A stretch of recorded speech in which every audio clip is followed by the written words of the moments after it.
ಅಲ್ಲ, ಅದನ್ನು ನಾವು ಸೀರಿಯಸ್ ಆಗಿ ಗಮನಿಸ್ತೇವೆ. ಯಾರು ಬೆದರಿಕೆ ಮಾಡಿದ್ದಾರೆ ಮತ್ತು ಸೋರ್ಸ್ ಎಲ್ಲಿಂದ ಬರುತ್ತೆ ಅದನ್ನು ಎನ್ಕ್ವೈರಿ ಮಾಡ್ತೀವಿ. ಎನ್ಕ್ವೈರಿ ಮಾಡಿ ಅದಕ್ಕೆ ಏನು ಕ್ರಮ ತಗೊಳ್ತೀವಿ. ಒಬ್ಬ ಸಚಿವರಿಗೆ ಅವರ ಅಭಿಪ್ರಾಯ ಹೇಳಿರ್ಬೋದು, ಆದರೆ ಸರ್ಕಾರದ ತೀರ್ಮಾನ ಆಗೋದೇ ಬೇರೆ ಅಲ್ವಾ. ಅದಕ್ಕೆ ಅವರಿಗೆ ಥ್ರೆಟ್ ಮಾಡೋದು ಅದೆಲ್ಲ ಸರಿ ಇಲ್ಲ. ಅದಕ್ಕೇನು ಕ್ರಮ ತಗೊಳ್ತೀವಿ. ಸರ್, ಈಗ ಅವ್ರಿಗೆ ಅದು ವಿಡಿಯೋ ರೆಕಾರ್ಡ್ ಕೂಡ ಮಾಡಿದ್ದಾರೆ, ಅವ್ರು ಕಾಲ್ ಮಾಡಿರೋದನ್ನ ಸೋಷಿಯಲ್ ಮೀಡಿಯಾದಲ್ಲಿ ಅದನ್ನು ವೆರಿಫೈ ಮಾಡೋದಕ್ಕೆ ಕೇಳಿದ್ದೀನಿ ನಾನು. ವೆರಿಫೈ ಮಾಡಿ ಎಲ್ಲಿಂದ ಒರಿಜಿನೇಟ್ ಆಗಿದೆ, ಯಾರು ಮಾಡಿದ್ದಾರೆ ಅದನ್ನ ನೋಡಿ ಅನಂತರ ಅವ್ರ ಮೇಲೆ ಏನು ಕ್ರಮ ತಗೊಳ್ತೀವಿ. ಹಿಂದೆನೂ ಈ ಥರದವ್ರು ಹೇಳ್ತಾ ಇದ್ದಾರೆ ನನಗೆ, ಈ ಥರದ ಕಾಲ್ಸ್ ಬರುತ್ತೆ, ಬಟ್ ಐಡೆಂಟಿಫೈ ಮಾಡೋದು ಕಷ್ಟ, ಇಲ್ಲೋ ಬೇರೆ ಇಂಟರ್ನ್ಯಾಷನಲ್ ಕಾಲ್ ಮಾಡ್ತಾರೆ. ಟೆಕ್ನಾಲಜಿ ಕೆಲವು ಸಂದರ್ಭದಲ್ಲಿ ಕಷ್ಟ ಆಗುತ್ತೆ, ಕೆಲವು ಸಂದರ್ಭದಲ್ಲಿ ನಾವು ಅದನ್ನು ಮಾಡಲೇಬೇಕಾಗ್ತದೆ. ಎಷ್ಟೋ ಸರಿ ಈಗ ತಮಗೆ ಗೊತ್ತಿದ್ದಂಗೆ ಸ್ಕೂಲ್ಗಳಿಗೆಲ್ಲ ಬೆದರಿಕೆ ಬಾಂಬ್ ಇಟ್ಟಿದ್ದೀವಿ ಅಂತ ಹೇಳಿ ಬೆದರಿಕೆಗಳು ಬಂದವು. ಅವೆಲ್ಲ ಹೊರದೇಶದಿಂದ ಬಂದವು.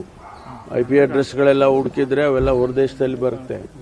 ಆ ಥರ ಎಲ್ಲಿ ಬಂದಿದೆ ನಾವು ವಿಚಾರ ಮಾಡ್ತೀವಿ. ಇನ್ ಇಂಡಿಯಾ ಇದ್ರೆ no problem, will definitely find out. Sir, ಮುಖ್ಯಮಂತ್ರಿಗಳ ಮೊನ್ನೆ ಡಿನ್ನರ್ ಮೀಟಿಂಗ್ ಆದ ನಂತರ ಸಂಪುಟ ಪುನಾರಚನೆ ಬಗ್ಗೆ ಸಾಕಷ್ಟು ಚರ್ಚೆ ಆಗ್ತಿದೆ. ಆಕಾಂಕ್ಷಿಗಳೆಲ್ಲ ಮುಖ್ಯಮಂತ್ರಿಗಳ ಭೇಟಿ ಕೂಡ ಮಾಡ್ತಾ ಇದ್ದಾರೆ. ಪುನಾರಚನೆ ಆಗುತ್ತೆ, 10ರಿಂದ 12 ಜನರನ್ನ ತೆಗಿತಾರೆ ಹಿರಿಯರನ್ನ ಅನ್ನುವಂಥ ಚರ್ಚೆಗಳು. ಅಲ್ಲ, ನಾವು ಮುಖ್ಯಮಂತ್ರಿಗಳು ಊಟ ಹಾಕಿದ್ದು ಸಂಪುಟ ಪುನರ್ರಚನೆಗಲ್ಲ. ಅವರು ಸರ್ಕಾರದಲ್ಲಿ ಏನೋ ಒಂದು ಕನ್ವೆನ್ಷನ್ ಮಾಡಿಕೊಂಡು ಅವರು ಕರೀತಾರೆ. ಏನಾದರೂ ಹೇಳೋದಿದ್ರೆ ಆ ಸಂದರ್ಭದಲ್ಲಿ ಹೇಳ್ತಾರೆ. ಎಲ್ಲ ನೋಡಿ, ಈಗ ವೇಗವಾಗಿ ಕೆಲಸ ಮಾಡಬೇಕು. ಎಲ್ಲ ಇಲಾಖೆನಲ್ಲೂ ಕೂಡ ಈಗ ಏನು ಅರ್ಧ ಬಂದುಬಿಟ್ಟಿದ್ದೀವಿ. ಈಗ 2.5 years ಕಂಪ್ಲೀಟ್ ಆಗ್ತಾ ಇದೆ. ಇನ್ನು ಇರ್ತಕ್ಕಂಥ ಸಮಯದಲ್ಲಿ ಎಲ್ಲರೂ ಕೂಡ ಚೆನ್ನಾಗಿ ಕೆಲಸ ಮಾಡಬೇಕು ಅಂತ ಮಾತಾಡಿದರು. ಅಷ್ಟು ಬಿಟ್ಟರೆ ಎಲ್ಲ ಊಟ ಹಾಕಿದ್ರು, ಊಟ ಮಾಡ್ಕೊಂಡು ಬಂದ್ವಿ. ಬೇರೆ ವಿಚಾರಗಳನ್ನು, ರಾಜಕೀಯ ವಿಚಾರಗಳನ್ನು ಯಾವುದನ್ನು ಕೂಡ ನಾವು ಚರ್ಚೆ ಮಾಡಲಿಲ್ಲ. Thank you. ಯಾದಗಿರಿನಲ್ಲಿ ಒಬ್ಬ ASIನ ಮರಳು ದಂಧೆಕೋರರು ಕಿಡ್ನಾಪ್ ಮಾಡಿ ಹಲ್ಲೆ ಮಾಡಿದ್ದಾರೆ ಅಂತ ರಾಜುಗೌಡ ಅವರು ಆರೋಪ ಮಾಡಿದ್ದಾರೆ. ನೋಡಿದೆ, ನಾನು ಮಾಧ್ಯಮದಲ್ಲಿ ಬಂದಿದೆ. ನಾನು ನಮ್ಮ L&O ಅವರಿಗೆ ರಿಪೋರ್ಟ್ ಕೇಳಿದ್ದೇನೆ, ADG L&Oಗೆ. ಅವರು ರಿಪೋರ್ಟ್ ಬಂದ ಮೇಲೆ ಅದನ್ನು ಏನು ಕ್ರಮ ತಗೊಳ್ಬೇಕು ಅದಕ್ಕೆ ಸೂಚನೆ ಕೊಡ್ತೀವಿ, ಡೈರೆಕ್ಷನ್ಸ್ ಕೊಡ್ತೀವಿ. ಹೌದು, ಅದು ಬಿಜೆಪಿಯವರು ಇದನ್ನ ಪ್ರಿಯಾಂಕ್ ಖರ್ಗೆ ಅವರಿಲ್ಲ, ಅವರೇ ಕಾರಣ ಅನ್ನೋ ಅರ್ಥದಲ್ಲಿ ಮಾತ್ರ. ಅಂದರೆ ಯಾವ ರೀತಿ ಅಂತಂದರೆ, ಸಂಬಳ ಕೊಡ್ತಾ ಇಲ್ಲ ಸರ್ಕಾರ ನೌಕರನ ಸರಿಯಾಗಿ ನಡೆಸ್ಕೊಳ್ತಾ ಇಲ್ಲ, ಆತ್ಮಹತ್ಯೆ ಭಾಗ್ಯ ಕೊಡ್ತಿದೆ, ಈ ಅರ್ಥದಲ್ಲಿ ಮಾತಾಡ್ತಾ ಇದ್ದಾರೆ. ಅವರು ಟೀಕೆ ಮಾಡೋದ್ರಲ್ಲಿ ನಿಸ್ಸೀಮರು. BJP ಅವರು ಇದ್ದಾರಲ್ಲ, ಅವರು ಟೀಕೆ ಮಾಡೋದ್ರಲ್ಲಿ ನಿಸ್ಸೀಮರು. ಅದು ಅವ್ರ ಕರ್ತವ್ಯನೂ ಹೌದು, ಟೀಕೆ ಮಾಡ್ತಾರೆ. ನಾವು ಅವ್ರಿಗೆ ಏನು ಹೇಳ್ಕೊಳ್ತೀವಿ ಅಂದರೆ, ನೀವು ಪಾಸಿಟಿವ್ ಕ್ರಿಟಿಸಿಸಮ್ ಮಾಡಿ. ನಾವು ಮಾಡಬಾರ್ದು ಅಂತ ಹೇಳೋದಿಲ್ಲ, ನಾವು ಪಾಸಿಟಿವ್ ಕ್ರಿಟಿಸಿಸಮ್ ಮಾಡಿ. ಸುಮ್ಮನೆ ಅನಾವಶ್ಯಕವಾಗಿ ರಾಜಕೀಯ ಕಾರಣಕ್ಕೋಸ್ಕರ ಕ್ರಿಟಿಸೈಸ್ ಮಾಡ್ತಾನೆ ಹೋದರೆ ಅದು ಒಳ್ಳೆಯದಲ್ಲ ಅನ್ನೋವಂಥದ್ದು ಅವ್ರಿಗೆ ಹೇಳ್ಬೇಕಾಗುತ್ತೆ.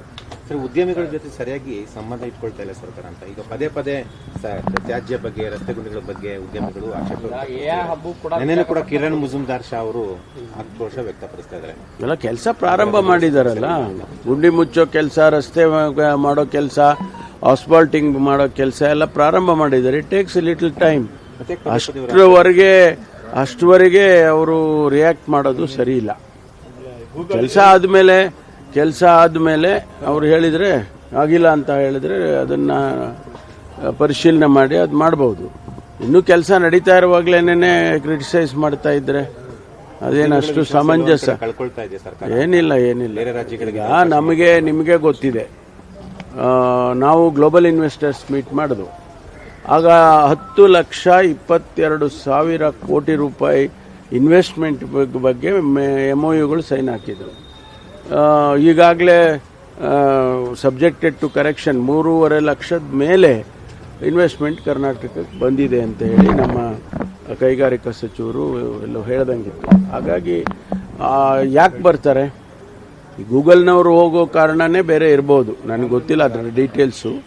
ಆದರೆ ನಾವು ಕೂಡ ಕರ್ನಾಟಕಕ್ಕೆ ಬರೋರನ್ನ ಸ್ವಾಗತ ಮಾಡ್ತೀವಿ. ಅವರಿಗೆಲ್ಲ ಏನು ಸವಲತ್ತು ಬೇಕೋ ಅದನ್ನೆಲ್ಲ ಖಂಡಿತವಾಗಿ ಕೊಡ್ತೀವಿ. ಆ ರೀತಿ ಏನು ಆ್ಯಂಟಿ ಇಂಡಸ್ಟ್ರಿ ಅದು ಎಕೋಸಿಸ್ಟಮನ್ನು ನಾವೇನು ಕ್ರಿಯೇಟ್ ಮಾಡಿಲ್ಲ.